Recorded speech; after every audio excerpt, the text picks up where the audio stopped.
Sanibonani babukeli, sanibingelela ehlelweni lwethu lwe-Chichi TV. Nikhuluma noNomalanga wakwaDlamini Isibongo.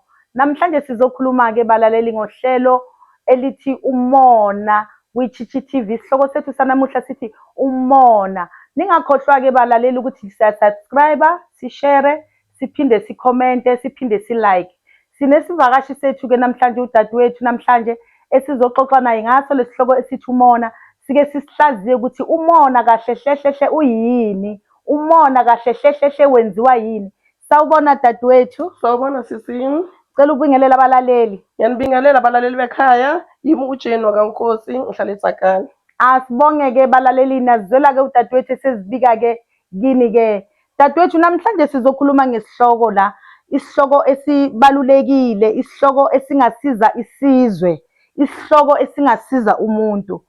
Ake ungichazisele ngokuhlaziya kwakho ukuthi lento kuthiwa umona iyini dadewethu, lento kuthiwa umona, ngoba ngiyathemba nomlaleli okhona lapha ekhaya ubukele uyafisa ukwazi ukuthi lo mona kahle hle uyini. Ngiyabonga dadewethu.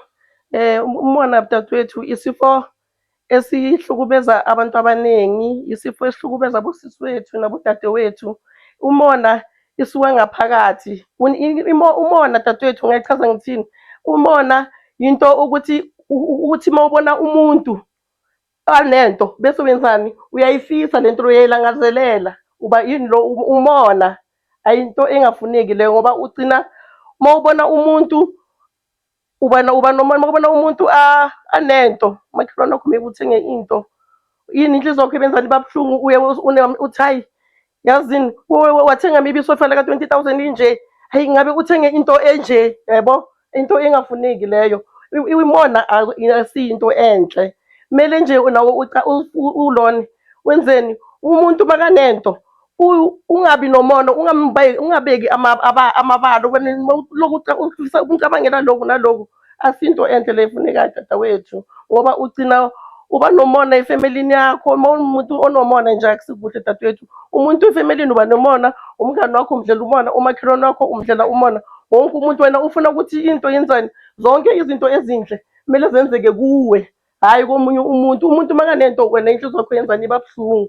Into engafuneki leyo dadewethu.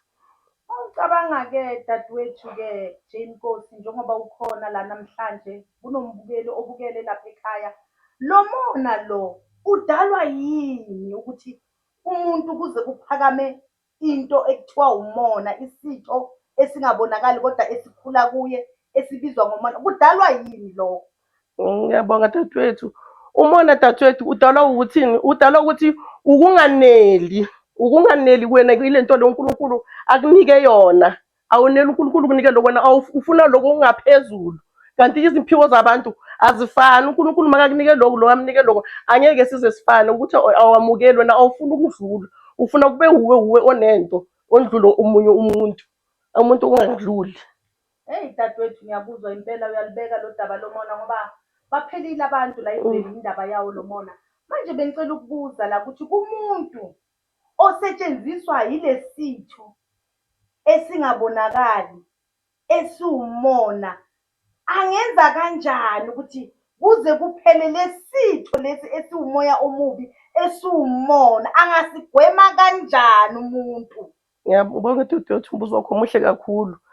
Uma unesifo somona, ngicela ukuthi dadewethu or bhuti wethu lapha ekhaya, ngicela ukuthi wenzeni, ugcine ukuthi kumele wamukele lokho nako. uNkulunkulu uya ngelayini. Namhlanje ukusisa lokho, sasukusisa lokho, sasukusisa lokho.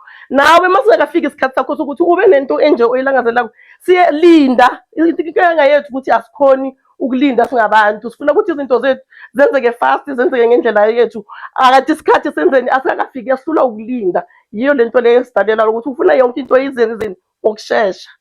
Manje dadewethu, ngicela ukubuza futhi la, kuye kube khona umuntu asithi nangumuntu namhlanje umuntu uthenga imoto, useyaqala lo munye, mhlawumbe umakhelwane wakhe, mhlawumbe umndeni wakhe, mhlawumbe yini yakhe, sekaba nomona engathi le moto ingafa, or le moto ingalimala ithole ingozi, or le moto ingatshontshwa, or le moto angahluleka ukuyibhadala. ngifuna ukwazi ukuthi lo nalezo yifiso lezo yini into angayenza engenza ukuthi kusuke lo moya omubi kuye naye akhona ukuthi achubeke nempilo lo nomona ohlushwa yilo mona.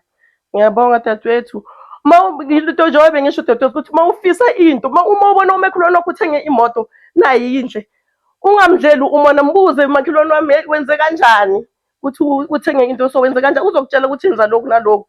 Ngoba uma uzoba nomona uzohamba wena uyozifaka ey'kolotini, uzifake kumashonisa, uzifake kuma-loan shark.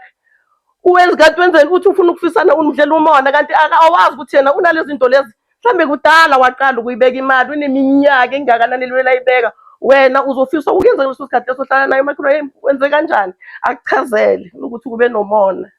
Hayi ngiyakuzwa dadewethu lento oyishoyo. Ngabe neva yini babukeli lanikhona lihleli nisamamele lo daba nisabukele ukuthi umona awubuyiseli. Ngempela lento ekhulunywa udadewethu nami ngiyayifakazela ukuthi umona ungakhona ukuthi uwukhulekise unqobe. Unqobeka kanjani-ke umona?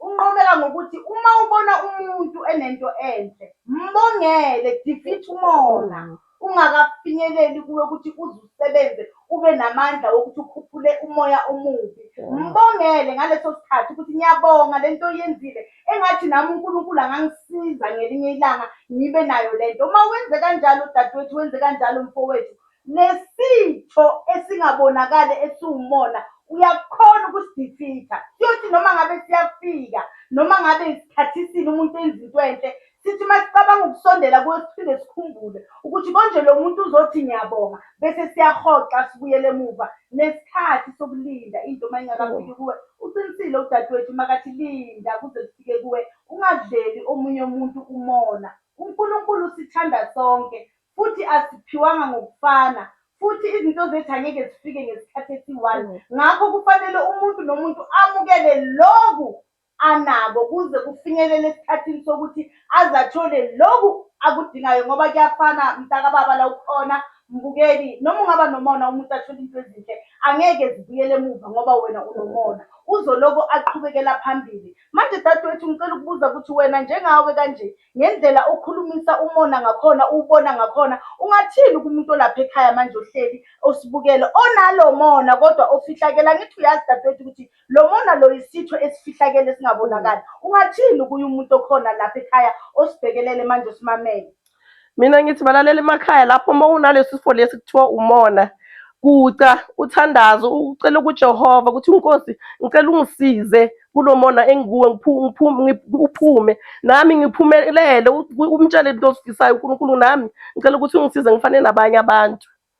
Siyabonga dadewethu. Mbukeli lapha ekhaya, uma ngabe nawe unenkinga ufuna ukuthi sikusize siwu-Chichi TV, ungasi-imelela, ikhona lapho i-email yethu ngaphansi kwe-subscription yethu, ikhona nenamba, ikhona. Ungasithinta u-imeyile usitshele inkinga yakho size sizokusiza kule nkinga ezikhuluma ngazo. Engathi uNkulunkulu angaba nani. Ungakhohlwa-ke uku-like-a, usubscribe, ushere, uphinde ukhomente. Siyabonga balaleli, nisale kahle.